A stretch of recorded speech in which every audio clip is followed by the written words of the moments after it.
Pruning के बाद guava plant slow हो जाए तो पैनिक नहीं करना है हमें।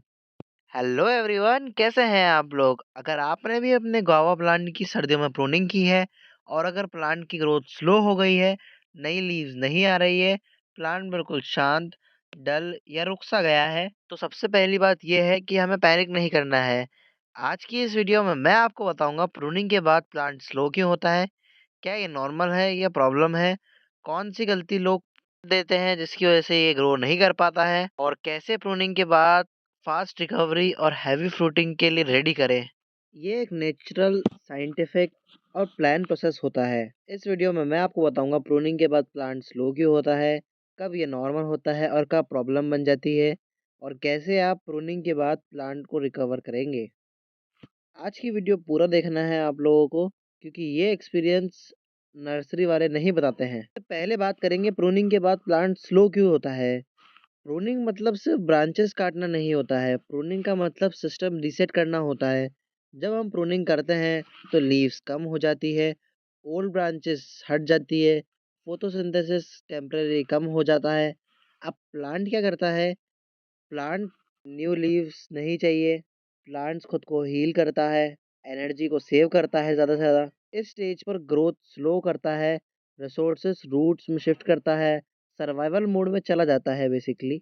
प्रूनिंग एक शौक होता है प्लांट के लिए। जब आप लोग प्रूनिंग करेंगे तो आप ब्रांचेस को काट देते हैं, लीव्स अंदर तक हटा देते हैं, ओल्ड ग्रोथ रिमूव हो जाती है।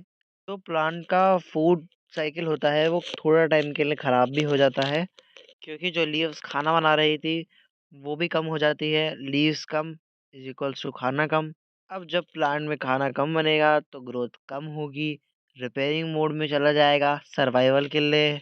इस स्टेज पर प्लांट अपनी हाइट बढ़ाता नहीं है, लीव्स निकालना स्लो कर देता है, सारी एनर्जी रूट्स और कट्स पर लग जाती है। इसलिए प्रूनिंग के बाद प्लांट शांत सा लगता है, रुक गया सा ऐसा लगता है। और ध्यान रखना है, ये वीकनेस नहीं, ये प्लानिंग फेज होता है प्लांट के लिए। अब हम लोग बात करेंगे लोग सबसे बड़ी गलती क्या कर देते हैं। काफ़ी लोग इसी टाइम पे पैनिक हो जाते हैं और प्लांट की ग्रोथ ना देखते हुए प्लांट में एक्सेसिव फर्टिलाइजर्स डाल देते हैं। इससे पहली गलती जो लोग करते हैं, रोज रोज पानी डालने लग जाते हैं। लोग सोचते हैं पानी की वजह से ग्रोथ कम हो गई है, इसलिए ज़्यादा पानी जाएगा तो काफ़ी अच्छी ग्रोथ करेगा। दूसरी गलती लोग ये कर देते हैं कि मार्केट से जाके स्ट्रॉन्ग फर्टिलाइजर्स ले आते हैं। अब स्ट्रॉन्ग फर्टिलाइजर्स डालेंगे तो प्लांट उन्हें ढंग से प्रोसेस नहीं कर पाएगा, जैसे यूरेपिया यूरिया हो गया, डीएपी हो गया और बहुत सारे केमिकल फर्टिलाइज़र। लोग सोचते हैं कि पूरा पुश करेंगे प्लांट की ग्रोथ ज़्यादा पुश हो जाएगी, बट होता उल्टा है। प्लांट की रूट्स बर्न होने लग जाती हैं और प्लांट बहुत ज़्यादा डैमेज हो जाता है। तीसरी गलती लोग कर देते हैं, इसकी मिट्टी खोद देते हैं ताकि रूट्स को ऑक्सीजन मिले। नहीं करना है, इससे प्लांट और डैमेज होता है, क्योंकि अभी ठंड का टाइम है, रूट्स वार्म नहीं रह पाती, ठंड के कारण खराब हो जाती है। चौथी गलती, लोग सोचते हैं इसकी जगह बदल देने से ये सब सही हो जाएगा, कभी धूप कभी शेड, और फिर बोलते हैं प्लांट मर गया। तो हमें इन बातों का ध्यान रखना है। प्लांट प्रूनिंग से नहीं मरता, प्लांट ओवर केयर से मरता है। प्रूनिंग के बाद हमारा प्लांट जो है वो सेम जगह पर है, हम सेम रूटीन फॉलो कर रहे हैं, पानी एक्सेसिव नहीं डाल रहे हैं, जब मिट्टी सूखी लगती है तभी डालते हैं। प्लांट में अभी बिल्कुल कम से कम छेड़छाड़ करनी है। प्लांट को फर्टिलाइज़र्स बिल्कुल नहीं देने हैं, क्योंकि सॉइल में इतने फर्टिलाइज़र्स होते हैं हमेशा कि प्लांट ग्रो कर जाए। रहे ज़्यादा केयर मतलब प्लांट की ज़्यादा डैमेज। अब हम लोग बात करते हैं प्रूनिंग के बाद प्लांट अंदर से क्या करता है।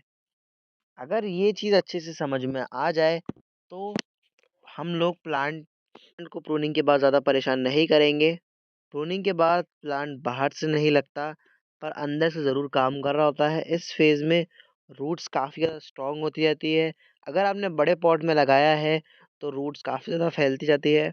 न्यू फीडर रूट्स बनाता रहता है प्लांट, एनर्जी को ज़्यादा से ज़्यादा स्टोर करता है, डिसाइड करता है कौन सी ब्रांच प्रोडक्टिव होगी। इस स्टेज पर फ्लावरिंग पॉइंट्स भी डिसाइड होते हैं, फ्यूचर फ्रूटिंग का स्ट्रक्चर बनता है, कहाँ पे फ्रूट्स आएँगे, कहाँ पे नहीं। इसलिए बाहर से तो प्लांट स्लो लग रहा है, लेकिन अंदर से काफ़ी सारी प्लानिंग चल रही होती है और लोग स्टेज पे ज़्यादा फर्टिलाइज़र डाल के प्लांट की सारी फ्रूटिंग ख़राब कर देते हैं और जो सर्दियों में हमें प्रूनिंग करी थी उसका कोई फ़ायदा नहीं मिलता है। गर्मी तक आते-आते इसमें कोई फ्रूट्स नहीं मिलते हैं। हम प्रूनिंग इसलिए करते हैं ताकि गर्मियों में हमें इसमें अच्छे से अच्छे फल मिल सकें। जो लोग ये समझ जाते हैं प्लांट को इस समय बिल्कुल बिना डिस्टर्बेंस के लिए रखना है, उनके प्लांट्स पे कम लीव्स आती है, ज़्यादा फ्लावर्स आते हैं, हैवी फ्रूट्स आते हैं, हर ब्रांच पे काफ़ी सारे फ्रूट्स लगे हुए रहते हैं उनके। यही एक अच्छे गार्डनर की पहचान है। अब बात करते हैं प्रूनिंग के बाद हमें क्या करना है इसमें और क्या नहीं। सबसे पहली जो चीज़ होती है इसमें पानी। जो पानी होता है वो हमें इसमें कम से कम डालना है। प्रूनिंग के बाद पानी ना के बराबर डालना है क्योंकि जब तक मिट्टी हमारी ड्राई नहीं होती तब तक पानी नहीं डालना है। अगर मिट्टी अंदर से गीली हुई और उसमें फिर भी पानी मिलता रहा उसको तो रूट्स गलने लग जाएगी। जो न्यू फीडर रूट्स बनी थी वो भी खराब होने लग जाएंगी। रोज़ रोज़ पानी बिल्कुल बचना है, रोज़ रोज़ पानी नहीं डालना है। सेकंड चीज़ जो है फर्टिलाइज़र्स। फर्टिलाइज़र्स जो हम फर्टिलाइज़र साइकिल महीने की चलाते हैं वही डालना है। कोशिश करें सर्दियों के अंदर आप इसमें सरसों की खली वाली जो खाद बताई थी वो यूज़ करें।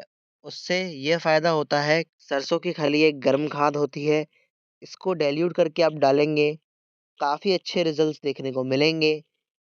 तीसरी चीज़ होती है सनलाइट।